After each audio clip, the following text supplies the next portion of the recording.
ലോകത്തെ മുഴുവൻ സ്വന്തം വരുതിയിൽ നിർത്താമെന്ന അമേരിക്കൻ സാമ്രാജ്യത്വത്തിന്റെ ധാർഷ്ട്യത്തെക്കുറിച്ച് നിങ്ങൾ അറിഞ്ഞു കാണുമല്ലോ.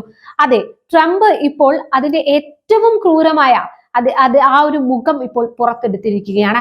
എന്താണ് അമേരിക്കയുടെ ഈ ശക്തമായ നീക്കത്തിന് പിന്നിൽ? ഭയമാണോ? ഇപ്പോൾ അവർ ചെയ്തുകൊണ്ടിരിക്കുന്നത് അക്ഷരാർത്ഥത്തിൽ എന്താണെന്നറിയാമോ? പശ്ചിമേഷ്യയിൽ തങ്ങളുടെ അപ്രമാദിത്വത്തിന് മുന്നിൽ തലകുനിക്കാത്ത ഒരേ ഒരു ജനതയെ, ഇറാന്റെ പ്രതിരോധത്തെ തകർത്തെറിയാൻ ട്രംപ് പ്രഖ്യാപിച്ചിരിക്കുന്നത് ഇക്കണോമിക് ഡി ഡേ ആണ്. എന്താണ് ഈ എക്കണോമിക് ഡി ഡേ? ആരൊക്കെയാണ് ഇത് ബാധിക്കാൻ പോകുന്നത്? സത്യത്തിൽ ഇത് അന്താരാഷ്ട്ര നിയമങ്ങളുടെയും മനുഷ്യത്വത്തിന്റെയും നഗ്നമായ ലംഘനമല്ലേ? ഇറാനുമായി ആരെങ്കിലും വ്യാപാരം നടത്തിയാൽ അവർക്കെതിരെ സാമ്പത്തിക യുദ്ധം പ്രഖ്യാപിക്കുമെന്ന ട്രംപിന്റെ വിരട്ടൽ കേവലം ഇറാനെതിരെ മാത്രമുള്ളതല്ല, മറിച്ച് ലോക രാജ്യങ്ങളുടെ പരമാധികാരത്തിന് മേലുള്ള ഒരു സാമ്പത്തിക ഗുണ്ടാപ്പണി തന്നെയാണ്. വ്യാജ ആരോപണങ്ങൾ ഉന്നയിച്ച് ഒരു ജനതയെ പട്ടിണിക്കിട്ട് വീഴ്ത്താമെന്ന് വാഷിംഗ്ടണിന്റെ മോഹം വിജയിക്കുമോ? അതോ പതിറ്റാണ്ടുകളായി ഉപരോധങ്ങളെ ചവിട്ടിമെതിച്ച ഇറാന്റെ നിശ്ചയദാർഢ്യം ഇതിനെയും അതിജീവിക്കുമോ? സാമ്രാജ്യത്വ അഹങ്കാരത്തിന് മുന്നിൽ മുട്ടുമടക്കാത്ത ഒരു രാജ്യത്തിനെതിരെയുള്ള ഈ ഗൂഢാലോചനയുടെ പിന്നാമ്പുറങ്ങൾ കൃത്യമായി മനസ്സിലാക്കാൻ ഇന്നത്തെ ഈ വീഡിയോയിലൂടെ നമുക്ക് കൃത്യമായി ആ കാര്യങ്ങളൊക്കെ മനസ്സിലാക്കാം. എന്താണ് യഥാർത്ഥത്തിൽ ഇവിടെ നടക്കുന്നത്? നിങ്ങൾക്കറിയാമല്ലോ, പണ്ട് മുതലേ അമേരിക്ക എന്താണ് ചെയ്തുകൊണ്ടിരിക്കുന്നത് എന്ന്. അതെ, ഞാൻ പറഞ്ഞു വന്നത് അത് തന്നെയാണ്. തങ്ങളുടെ താളത്തിനൊത്ത് തുള്ളാത്ത രാജ്യങ്ങളെ സാമ്പത്തികമായി ശ്വാസം മുട്ടിച്ചു കൊല്ലുക എന്നത് അമേരിക്കയുടെ സ്ഥിരം തന്ത്രമാണ്. മുൻപ് ഒപ്പുവെച്ച അന്താരാഷ്ട്ര ആണവ കരാറിൽ നിന്ന് സ്വയം ഏകപക്ഷീയമായി പിന്മാറിയത് ആരാണ്?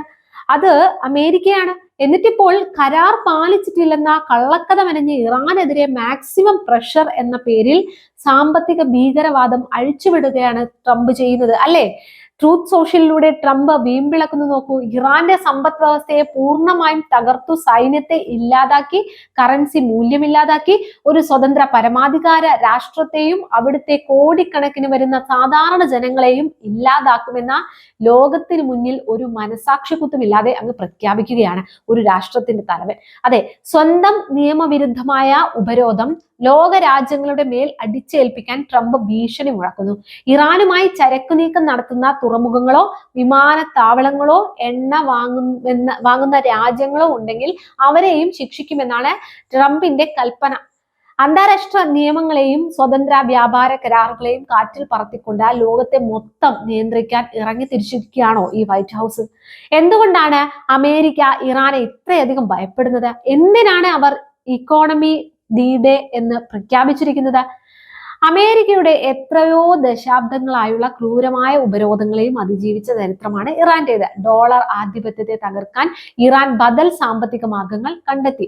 മറ്റ് കറൻസികളിലൂടെയുള്ള വ്യാപാരം, ബാർട്ടർ സമ്പ്രദായം, സ്വതന്ത്രമായ കപ്പൽ ഗതാഗത ശൃംഖലകൾ എന്നിവയിലൂടെ ഇറാൻ സ്വയം പര്യാപ്തത നേടി മുന്നോട്ട് പോവുകയാണ്. ഇതിനെ ഇപ്പോൾ കള്ളക്കടത്ത് എന്നും വ്യാജ ശൃംഖലകൾ എന്നും വിളിച്ച് അമേരിക്ക പൈശാചികവൽക്കരിക്കാൻ ശ്രമിക്കുകയാണോ ചെയ്യുന്നത്? ട്രംപിന്റെ ഈ പുതിയ നീക്കത്തിന്റെ യഥാർത്ഥ ലക്ഷ്യങ്ങൾ പരിശോധിക്കാം.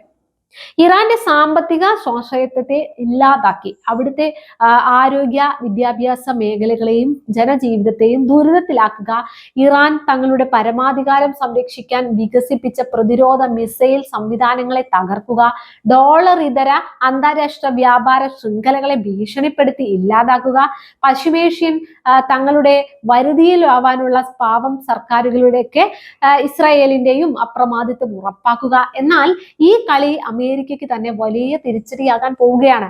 ആഗോള എണ്ണ വിപണിയിൽ ഇറാൻ ഒരു നിർണായക ശക്തിയാണ്, അത് അംഗീകരിക്കേണ്ടതാണ്. ഇറാനിയൻ എണ്ണ പൂർണ്ണമായും തടയാൻ ശ്രമിച്ചാൽ വിപണിയിൽ എണ്ണ ക്ഷാമം രൂക്ഷമാവുകയും ക്രൂഡ് ഓയിൽ വില ബാരലിന് $100 മുകളിലേക്ക് കുതിച്ചുയരുകയും ചെയ്യും.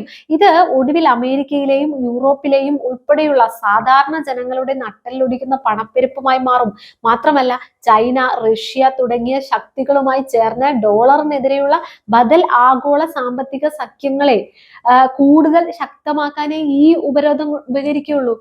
അമേരിക്കൻ സാമ്രാജ്യത്തിന്റെ ഈ സാമ്പത്തിക ഗുണ്ടായിസത്തെ പ്രതിരോധിക്കാൻ ലോകത്തിനും ഇറാനും മുന്നിലുള്ള യഥാർത്ഥ വഴികൾ എന്തൊക്കെയാണെന്ന് നമ്മൾ വ്യക്തമായി മനസ്സിലാക്കേണ്ടതുണ്ട്. അതിൽ ഏറ്റവും പ്രധാനപ്പെട്ടത് ഡോളർ ഇതര വ്യാപാര ശൃംഖലകളുടെ ശാക്തീകരണമാണ്. റഷ്യ, ചൈന, ഇന്ത്യ തുടങ്ങിയ വൻ ശക്തികളുമായി ചേർന്ന് പ്രാദേശിക കറൻസികളിൽ വ്യാപാരം വിപുലീകരിക്കുകയാണ് ഇറാൻ ഇപ്പോൾ ചെയ്യുന്നത്. അമേരിക്ക ആയുധമാക്കുന്ന സ്വിഫ്റ്റ് ബാങ്കിംഗ് സംവിധാനത്തിന് ബദലായി തികച്ചും സ്വതന്ത്രമായ ഡിജിറ്റൽ പേയ്മെന്റ് സിസ്റ്റങ്ങൾ ഉപയോഗിച്ച് മുന്നോട്ട് പോകാൻ ഇന്ന് രാജ്യങ്ങൾക്ക് സാധിക്കും എന്നുള്ളത് ഒരു വസ്തുതയാണ്. അത് തന്നെ ശക്തമായ മറ്റൊരു പ്രതിരോധ കവചമായി മാറുന്നത് ബ്രിക്സ് സഖ്യമാണ്. പടിഞ്ഞാറൻ ഉപരോധങ്ങളെ പാടെ തള്ളിക്കളയാൻ ബ്രിക്സ് രാജ്യങ്ങളുടെ സാമ്പത്തിക സംവിധാനങ്ങളും ക്രിപ്റ്റോ, ബ്ലോക്ക് ചെയിൻ അധിഷ്ഠിത ഫിനാൻഷ്യൽ സെറ്റിൽമെന്റുകളും സജീവമാക്കുകയാണോ അടുത്ത ഒരു പോംവഴിയുള്ളത്?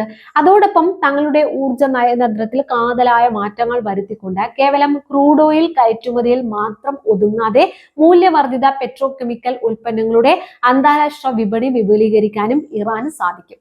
ഇതിനെല്ലാം പുറമെ സാമ്പത്തിക ഉപരോധം എന്നത് ഒരു ജനതയുടെ അടിസ്ഥാന ജീവിതത്തിനും മരുന്നിനും ഭക്ഷണത്തിനും മേലുള്ള പച്ചയായ മനുഷ്യാവകാശ ലംഘനമാണെന്ന് ഐക്യരാഷ്ട്രസഭയിൽ ഉൾപ്പെടെയുള്ള ആഗോള വേദികളിൽ തുറന്നുകാട്ടി അന്താരാഷ്ട്ര ഐക്യദാർഢ്യം നേടിയെടുക്കുകയും വേണം. ഓർക്കുക, ചരിത്രത്തിൽ ഇന്നുവരെ ഒരു അധിനിവേശ ശക്തിക്ക് മുന്നിലും ഇറാൻ മുട്ടുമടക്കിയിട്ടില്ല.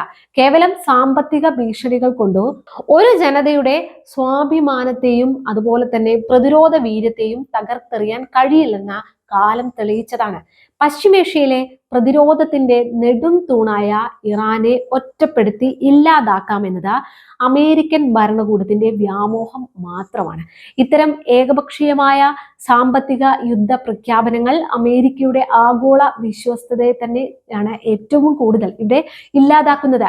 ലോകം ഒരു ബഹുധ്രുവ വ്യവസ്ഥിതിയിലേക്ക് നീങ്ങുമ്പോൾ ഉപരോധങ്ങൾ കൊണ്ട് ലോകത്തെ ഭരിക്കാമെന്ന വാഷിംഗ്ടണിന്റെ ഹുങ്ക് അധികകാലം വില പോവില്ല.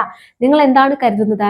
അമേരിക്കയുടെ ഈ ക്രൂരമായ സാമ്പത്തിക ഉപരോധത്തെ ഇറാന്റെ ചെറുത്തുനിൽപ്പ് തകർത്തെറിയുമോ? അതോ ലോകം ഡോളർ ആധിപത്യത്തിൽ നിന്ന് പൂർണ്ണമായും മോചിതമാകുമെന്ന ഈ സാഹചര്യം വഴിയൊരുക്കുമോ? നിങ്ങളുടെ ശക്തമായ അഭിപ്രായങ്ങൾ അത് എന്ത് തന്നെ ആയാലും ഞങ്ങളുടെ കമന്റ് ബോക്സിൽ രേഖപ്പെടുത്തൂ.